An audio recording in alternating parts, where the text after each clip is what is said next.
Whoa, hello everyone, welcome to the Captain's Video Blog. We are Thursday, September the 8th, 2016, um, and it's 4:20 a.m. on Friday morning, so I guess I should be sleeping probably. Um, the fact that yesterday I slept, once before filming and once after filming the video blog. But the problem, that's not only that, it's also that I waited until 9 a.m. to go to sleep. So yeah, even though I woke up around 1 or 2 in the afternoon, I was like, certainly not gonna help. And boy, was I right. So yeah, but I'm still feeling hashtag blessed by the fact that I can watch wrestling pretty much at any hour I want, because if I couldn't do that, well, I would be probably still watching wrestling right now because it took me some time to eat. Like, I've been able to watch the whole episode of NXT, and it was a pretty good one from top to bottom of the card. Nothing bad to say about it. I mean, about this show in particular, because in general, there's this feeling that the women's division doesn't have performers on the level of Asuka. And even Asuka feels that. She said she had a little interview saying that she didn't see anyone able to take her the title now that Nia Jax, Bailey, Carmella, Alexa Bliss, basically all the top women are gone, and the rest are either, you know, they were jobbing on the shows, or they didn't really perform until now, or until very recently, like Daria or Ember Moon. So yeah, I can understand this feeling. That's kind of the only thing that doesn't make you hope for for great things in the future of NXT. Besides that, you can't really say anything. I mean, no way Jose is gonna get embroiled in a feud with Bobby Roode. He's certainly not winning, um, because seems like it's going to be up until the recently announced takeover show in Toronto just before the Survivor Series. So yeah, Toronto, Canada, Bobby Roode. Pretty obvious, pretty self-explanatory that Bobby Roode is going to win the whole thing, but it's going to be rather enjoyable. I mean, No Way Jose has shown. I don't know why I'm saying Jose when I know it's a Jota, so I should say No Way Jose, but I don't know. It's just, but I shouldn't brush it off because it's very important. I've been taught Spanish by a professor, who's way by a teacher whose parents, and probably he himself too, was he even born? I don't think so. But his parents fled Spain during the Civil War. So yeah, he, Spanish, Castellano, as they say, which is Spanish, essentially what everyone calls Spanish, but you would guess that Spain, being more a federation than a state, um, you would understand that they wouldn't call it Spanish because it's not a language that is really uniting the country. There's this whole thing about, Castile and Andalusia, where they are speaking a variety of Castilian, but they will call it Andaluz. And there's Catalan language, there's the Balearic and Valencian varieties of Catalan, there's Basque language, there is Asturian language, there is Galician language, which is really close to Portuguese, and that's, you cannot really say that there's a Spanish language, even though the king and the government of His Majesty are trying to push for Castellano to be the first language in Spain, and therefore becoming Spanish. So yeah, he have been taught European Spanish, and therefore there's the difference between the S and the C and the Z. The S is S, and more exactly, it's pretty close to the sh. And there's the C and the Z that are pronounced th, which has brought me, some mockery when I used the verb hacer in Spanish class in middle school, and I pronounced the th and just and there's the J, which is for, I would guess that in South American English, South American Spanish, it's still kind of said as in European Spanish, but in Central American, because of the influence of the USA, it's becoming more and more accepted to pronounce it as an aspired H, a Jota instead of a Jota. So yeah. Anyway, Noe Jose, he's shown good stuff against Austin Aries, so I trust him to show good stuff against Bobby Roode. I mean, what's the worst that can happen? Literally, I don't know what the worst that can happen. And yeah, so the show started with tag match, TM61 against Tony Nese and Ariad Zayuri.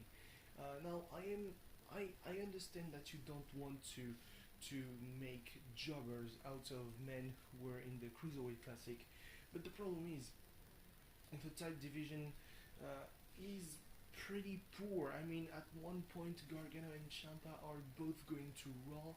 I don't see them, they are probably winning their match next week on the Cruiserweight Classic finale. They have a match in the 2-hour show. They are probably winning, but I don't see them winning against and the Revival. That's probably going to fuel the heel turn of one of the two. So yeah, I just don't see it happening, and therefore who's next? There is TM61, there is the Authors of Pain, and I don't see a lot of teams. So I understand that it's been a very good match. It's shown very good things from all four wrestlers, but I don't know. I would guess that I wanted to see a more dominant TM61 than what they've been on this match.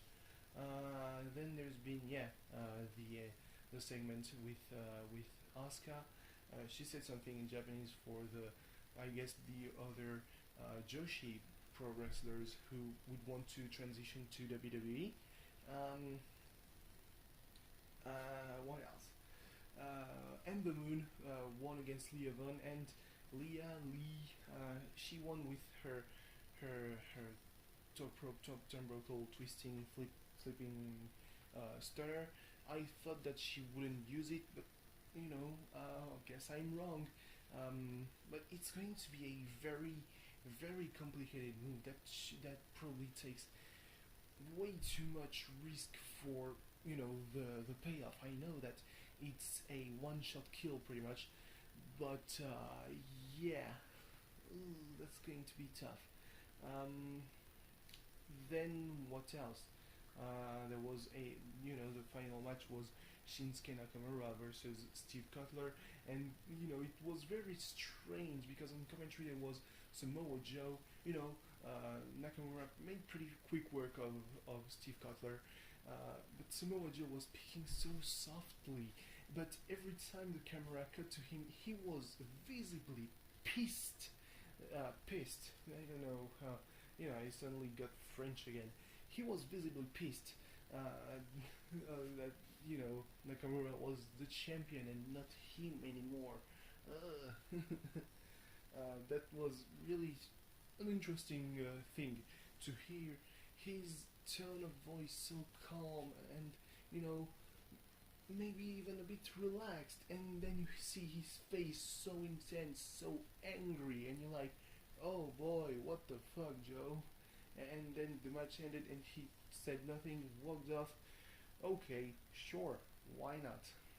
Um, so on to the last episode of the last taped episode of the Cruiserweight Classic, the last week of the quarterfinals. Next week, 2 hours, semifinals, the final, and apparently a match with a bit time match. So quarterfinals.